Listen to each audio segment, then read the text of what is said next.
So friends, మీరు వార్తలు వినే ఉంటారు. అమెరికా చరిత్రలో ద సెకండ్ లార్జెస్ట్ మీకు bank collapse silicon valley bank. అంటే మీకు 2008లో వాషింగ్టన్ మ్యూచువల్ అంటారు, సియాటల్ వాషింగ్టన్. సో ఇక్కడ ఉండే ఒక బ్యాంక్, ఏకంగా 307 బిలియన్ అమెరికన్ డాలర్స్ ఉండే వాషింగ్టన్ మ్యూచువల్. సో ఈ బ్యాంకింగ్ వ్యవస్థ కొలాప్స్ అయింది. దాని తరువాత మీరు చూశారు అంటే ఇప్పుడు ఈ silicon valley bank 209 billion American dollars. అంటే ఇది ఎలా చెప్పాలి అంటే భారతదేశంలో ఉండే ఐసిఐసిఐ బ్యాంకుని చూసారా, అంటే ఒక లార్జెస్ట్ ప్రైవేట్ బ్యాంక్ అని అంటాం హెచ్డిఎఫ్సి తర్వాత. సో దానికి ఈక్వల్ అంటే ఎంత పెద్ద ఒక బ్యాంకో చూడండి. అందుకే ఇది చరిత్రలోనే the second largest bank collapse అని చెప్పి చెప్తున్నారు. సో ఇప్పుడు మీకు భారతదేశంలో యునైటెడ్ కింగ్డమ్, ఇజ్రాయెల్ లాంటి దేశాల్లో కూడా ఒక పానిక్ బటన్ అనే దాన్ని వీళ్ళు ప్రెస్ చేశారు. ఇంకా చెప్పాలంటే భారతీయులు సంబరాలు చేసుకుంటున్నారా, ఆనందముతో ఉన్నారా, ఎగిరి గంతులు వేస్తున్నారా, ఇలా ఎన్ని మాట్లాడితే అంటే అన్నిటినీ కలిపి ఇప్పుడు చేస్తున్నారా అంటే విషయం సింపుల్ అండి. హిండెన్బర్గ్ రిపోర్ట్ అని చెప్పి మీకు హిండెన్బర్గ్ సంస్థ ఇచ్చిన రిపోర్టు అదానీ మీద.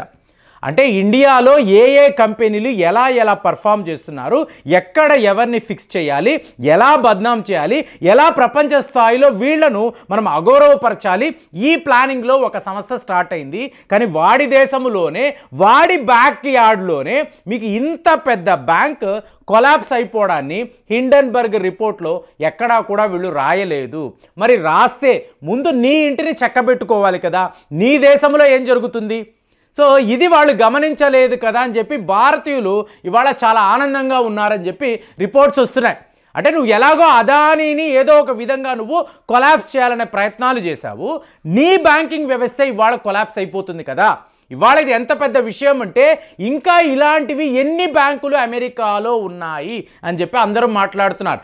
వరల్డ్స్ లార్జెస్ట్ ఎకానమీ, మీకు ప్రపంచంలో అమెరికా అంటే మీకు చాలా పెద్ద ఒక ఎకానమీ కదండి. ఇక్కడ ఈ బ్యాంకింగ్ వ్యవస్థ అనేది చాలా స్ట్రాంగ్గా ఉంటుందని చెప్పి మాట్లాడుకుంటున్నారు. ఇవాళ ఒకటి తర్వాత ఒకటి ఈ బ్యాంకులు అన్నీ కూడా కొలాప్స్ అయిపోవడం. సో ఇవాళ పరిస్థితి ఎలా ఉంది అంటే చూడండి, యూనియన్ మినిస్టర్ మీకు రాజీవ్ చంద్రశేఖర్, ఈయన ఇండియాలో ఉండే టాప్ మోస్ట్ ఈ స్టార్టప్ కంపెనీస్ ఉంటాయి చూసారా, వాళ్లకు సంబంధించిన సిఇఓస్ని పిలిచి అసలు మీరు సేఫ్గానే ఉన్నారా, మీకేమైనా ఇబ్బంది ఉందా, ఇబ్బంది ఉంటే దీన్ని ఎలా తీర్చగలమని చెప్పి వరస పెట్టి మీటింగ్స్ పెట్టుకుంటున్నాడు. ఇప్పుడు మీరు అడగొచ్చు, అమెరికాలో ఎక్కడో సిలికాన్ వ్యాలీ బ్యాంక్ కొలాప్స్ అయిపోతే మన దేశంలో ఎందుకండి ఇంత పానిక్. ఇదే పరిస్థితే యూకేలో కూడా ఉంది. యూకేలో కూడా వాళ్ళ మంత్రులు ఈ స్టార్టప్స్ కంపెనీస్కి సంబంధించిన సిఇఓలను పిలిచి మాట్లాడుతున్నారు. ఇజ్రాయెల్లోని ఇదే జరుగుతుంది. యూరోప్ అంటే ఒక గ్లోబల్ ఫైనాన్షియల్ క్రైసిస్ వైపు అమెరికా వెళుతుందా, ఇదే అందరూ మాట్లాడుతున్నారు. మీకు ప్రపంచాన్ని శాసించే ఒక ఎకానమీ ఇవాళ కొలాప్స్ అయిపోతే మీరు ఇన్ఫ్లేషన్ అంటారు, రిసెషన్ అంటారు. కానీ 2008లో ఏమైతే జరిగిందో అలాంటి ఒక పరిస్థితి ఇవాళ 2023లో అమెరికాలో జరిగితే ప్రపంచ స్థాయిలో ఇవాళ మీరు స్టాక్ మార్కెట్ పరిస్థితి చూసారనుకోండి, అందరూ బిక్కుమంటున్నారు, భయపడుతున్నారు. ఎప్పుడు ఏం జరుగుతుందో తెలియదు. అమెరికాలో something big going to happen అని చెప్పి చెప్తున్నారు. అలాంటి ఒక పరిస్థితిలో ఇవాళ ఈ స్టార్టప్ కంపెనీస్ అంతా కూడా గజ వణుకుతున్నారు. ఇప్పుడు మీరు అడగొచ్చు, ప్రేమ్ గారు ఈ స్టార్టప్ కంపెనీస్కి ఎందుకండి ఇంత భయము అంటే, మీకు స్టార్టప్ కంపెనీ అంటే తెలుసు కదండి, ఒక వ్యక్తి ఎక్కడెక్కడో ఇన్వెస్టర్స్ని పట్టుకొని ఫండింగ్ తెచ్చుకొని ఒక కొత్త వ్యాపారం మొదలు పెడతాడు. మొదలుపెట్టిన వాడు ఎన్నో బ్రాంచులు పెట్టాలని చెప్పి ఆలోచిస్తాడు. సో వీటినే స్టార్టప్స్ అని అంటాం. ఇప్పుడు నాకు ఇంకా గుర్తండి, నేను వాకింగ్ పంజాగుట్ట అనబడే ప్రాంతం, నేను అమీర్పేట్లో నివసిస్తూ ఉంటాను. పంజాగుట్ట అనబడే ప్రాంతంలో ఒకసారి వాకింగ్కి వెళుతున్నప్పుడు కొత్త హోటల్ ఎంత అందంగా వాడు డెకరేట్ చేశారు అంటే చూడడానికే చాలా అద్భుతంగా అనిపించింది. నెక్స్ట్ వీక్ ఏమిటి అంటే లాక్డౌన్. చూసుకోండి ఫ్రెండ్స్, ఒక 50-60 లక్షల రూపాయలు మీరు అతి కష్టం మీద పుల్లప్ చేసి ఒక అద్భుతమైన హోటల్స్ ఇంటీరియర్స్ చేసి మంచి కుక్కుల్ని పెట్టుకొని నేను బాగా ఒక వ్యాపారం చెయ్యాలని చెప్పి మీరు అనుకున్నారు. తరువాతి వారము లాక్డౌన్, ఆ హోటల్ మూతపడింది. ఇవాళ వరకు మళ్ళీ వాళ్ళు తెరవలేకపోయారు, మొత్తము వాళ్ళు నష్టపోయారు. ఆ ఇన్వెస్టర్స్కి వాళ్ళు ఎలా జవాబు చెప్తారు అంటే నేనైతే ఇంకొక అడుగు కూడా ముందుకు వేయలేను. కొద్దిసేపు అలా నిలబడే హోటల్స్నే చూస్తుంటా. ఎందుకు? ఆ కష్టాలు మనకి తెలుసు. ఎంత కష్టపడితే ఒక వ్యాపారాన్ని మీరు స్టార్ట్ చేయగలరు, దాన్ని నిలబెట్టడానికి మీరు అహర్నిశలు ఎంత కష్టపడాలి. అలాంటిది ఒక స్టార్టప్ను మీరు మొదలు పెట్టాలి, ఒక వ్యాపారాన్ని స్టార్ట్ చేయాలంటే ఎన్ని రకాలుగా మీరు ఇబ్బంది పడతారు. సో అలాంటి స్టార్టప్స్ మీకు వందల వేల కంపెనీలు ఇవాళ ప్రపంచంలో ఉన్నాయి. మీకు ఈ సిలికాన్ వ్యాలీ బ్యాంక్ యొక్క ప్రత్యేకత ఏమిటంటే ఈ స్టార్టప్ కంపెనీలకు ఒక ఇంటిగ్రేటెడ్ బ్యాంక్. ఇది ఫైనాన్షియల్ సర్వీసెస్ ఇవ్వగలిగిన ఒక బ్యాంకింగ్ వ్యవస్థ. ప్రపంచంలో ఎక్కడైనా కూడా మీరు ఒక మంచి స్టార్టప్ మొదలు పెట్టాలంటే సిలికాన్ వ్యాలీ బ్యాంకులో మీరు అకౌంట్ ఓపెన్ చేస్తే మీకు కావలసిన ఫెసిలిటీస్ అంటే లోన్స్ అనండి, అలాగే మీకు ఫారిన్ ఇన్వెస్ట్మెంట్స్ చేసేటప్పుడు ఆ సహాయం అనండి, మనీ ట్రాన్స్ఫర్ అండి, ఇదంతా కూడా మీకు సిలికాన్ వ్యాలీ బ్యాంకులో చాలా చాలా కరెక్ట్గా జరుగుతుంది. మీకు ప్రొఫెషనల్ అప్రోచ్ ఉంటుంది, మంచి సర్వీసెస్ ఉంటాయని చెప్పి వాళ్ళకు మంచి పేరు వచ్చింది. కాబట్టి ప్రపంచ స్థాయిలో ఈ స్టార్టప్ కంపెనీస్ అందరూ కూడా వెళ్ళి ఈ సిలికాన్ వ్యాలీ బ్యాంకులో వీళ్ళు డిపాజిట్స్ పెట్టారు. బోల్డ్ అంత డబ్బు మీకు ఆ బ్యాంకు మీద ఇన్వెస్ట్ చేశారు. సో ఇప్పుడు ఏమైంది? లాక్డౌన్ స్టార్ట్ అయిన తరువాత మీకు పరిస్థితి ప్రపంచంలా లేదండి. మీకు ఎక్కడ ఎవరు మాట్లాడడం లేదు. మీరు మామూలుగా చూడండి, ఇండియాలో ఈ యూనికార్న్ అనబడే కాన్సెప్ట్ వందల కంపెనీలు, యూనికార్న్ అంటే ఏంటండి, $1 బిలియన్ అమెరికన్ డాలర్స్ను మీరు టచ్ చేయాలి అంటే ఆల్మోస్ట్ 8,000 కోట్లకు పైగా వెళితే మిమ్మల్ని ఒక యూనికార్న్ కంపెనీని అంటారు. అలాగే ఇండియాలో పుట్టగొడుగులాగా ప్రతి నెల ఒక యూనికార్న్ కంపెనీ వచ్చేది.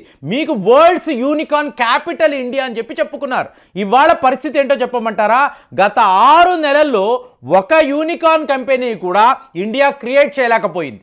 అది పరిస్థితి. ఏంటి ఇండియాలో ప్రాబ్లం అంటే? కాదండి, గ్లోబల్ లెవెల్లోనే ఇన్ఫ్లేషన్ ఉంది, ఇన్వెస్టర్స్ ముందుకు రావడం లేదు, ఎప్పుడు ఏం జరుగుతుందో తెలియదు. ఇవాళే మనము ఇన్ఫ్లుయెన్జా గురించి మాట్లాడుకున్నాం, హాంకాంగ్ ఫ్లూ అన్నాం, సడన్గా స్ప్రెడ్ అయితే మా పెట్టుబడులు ఏమైపోతాయి. ఎన్నో పెద్ద పెద్ద యూనికార్న్ కంపెనీస్ ఇవాళ వీళ్ళు జీతాలు కూడా ఇవ్వలేని పరిస్థితి మీకు ఇండియాలో ఉందంటే గ్లోబల్ లెవెల్లో ఏంటి, ఒక స్టాండర్డ్ మార్కెట్ ఇండియా. ఇక్కడే ఈ పరిస్థితి అంటే గ్లోబల్ లెవెల్లో మీకు ఎన్నో యూనికార్న్ కంపెనీస్ మూతపడుతున్నాయి. అలాంటిది సిలికాన్ వ్యాలీ బ్యాంకులో ఇవాళ వీళ్ళందరూ కూడా డిపాజిట్స్ పెట్టిన వాళ్ళు ఏంటంటే వీళ్ళకి ఇన్వెస్టర్స్ ఫండింగ్ ఇవ్వడం లేదు. దాంతో వీళ్ళు ఈ బ్యాంకుకి వెళ్ళారు. సిలికాన్ వ్యాలీ బ్యాంక్ యాజమాన్యం దగ్గరికి వెళ్ళి మేము ఇంతంత డిపాజిట్స్ని విత్డ్రా చేయాలనుకుంటున్నాము అన్నారు. వాళ్ళు సింపుల్గా ఇవ్వడానికి మా దగ్గర డబ్బులు లేవు అంటే, ఒక బ్యాంక్ ఎప్పుడంటే కొలాప్స్ అవుతుంది, ఈ క్రెడిటార్స్ అలాగే డిపాజిటర్స్ వీళ్ళు ఉంటారు చూసారా, వీళ్ళ యొక్క లావాదేవీలు అంటే ఫైనాన్షియల్ ఆబ్లిగేషన్స్ అంటారు. దీనిని ఆ బ్యాంకింగ్ వ్యవస్థ తీర్చగలగాలి. ఎప్పుడైతే వాళ్ళు ఈ పనులు చెయ్యలేరో ఆటోమేటిక్గా బ్యాంకు కొలాప్స్ అయిపోద్ది. సో ఇవాళ మా డబ్బు మాకు ఇవ్వండి అంటే మేము ఇవ్వడానికి మా దగ్గర డబ్బులు లేవు అని చెప్పి ఈ సిలికాన్ వ్యాలీ బ్యాంకు వాళ్ళు ఈ స్టార్టప్స్కి చెప్పారు. చెప్పడంతో ఇమీడియట్గా ఈ బ్యాంకింగ్ వ్యవస్థ కుప్ప కూలిపోయింది. మరి ఎంతమంది అమెరికాలో ఉండేవాళ్ళు ఎంతోమంది మిత్రులు ఉంటారు. అసలు ఈ సిలికాన్ వ్యాలీ బ్యాంకులో ఎవరు ఎంతంత డబ్బుల్ని డిపాజిట్ చేశారు, మీ డబ్బులు మళ్ళీ తిరిగి వచ్చాయా, మీ స్నేహితులు ఎంతోమంది స్టార్టప్స్ మొదలుపెట్టే ఉంటారు, మరి వాళ్ళ పరిస్థితి ఏంటి, ఇదంతా మీరు గమనించారనుకోండి. అమెరికాలో ఏదో చాలా పెద్దగా అంటే సిలికాన్ వ్యాలీ బ్యాంకు లాంటివి ఎన్నో బ్యాంకులు ఉన్నాయి. మెల్లమెల్లగా ఈ వ్యవహారం అంతా కూడా బయటపడబోతుంది. మరి హిండెన్బర్గ్ రిపోర్ట్ వీటి మీద వాళ్ళు ఒక నివేదిక అనేది వాళ్ళు ఇవ్వగలరా? మా అమెరికాలో ఇది పరిస్థితి, మేము ఇండియా గురించి మాట్లాడాము, ఫైనల్గా మా దేశంలోనే ఇంతలాగా బ్యాంకింగ్ వ్యవస్థలు కుప్పకూలిపోతున్నాయని చెప్పి వాడు ధైర్యం చేసి రిపోర్ట్ ఇవ్వగలడా? ఇది ఇవాళ అందరూ కూడా మాట్లాడుతున్నారు. సో ఇది ఒక కామెడీ లాగా మీకు అనిపించవచ్చు, కానీ ఒక స్టార్టప్ కంపెనీ వాళ్ళ సీఈఓలు వాళ్ళ ఎంప్లాయీస్ చాలా పెద్ద ప్రమాదంలో ఉన్నారనేది మాత్రము మనం ఇక్కడ గమనించాలి. కాబట్టి అమెరికాలో ఈ బ్యాంకింగ్ వ్యవస్థ ఇలాగా మీకు కుప్ప కూలిపోతే, ఒక సింకింగ్ షిప్ లాగా ఇది మారిపోతే ప్రపంచంలో ఉండే ఈ ఎకానమీ అంతా కూడా అంటే ఎంతోమంది అమెరికా మీద ఆధారపడి వ్యాపారాలు చేసేవాళ్ళు ఉన్నారు. మరి వాళ్ళ పరిస్థితి ఏమిటి? సో బాగా ఆలోచించి మీరు మీ ఫీడ్బ్యాక్, అసలు మీ ఒపీనియన్ ఎలా ఉంది, మీ అనాలిసిస్ ఎలా ఉందో ఒకసారి తెలియజేయండి. మళ్ళీ వచ్చే వీడియోలో కలుద్దాం. జై హింద్.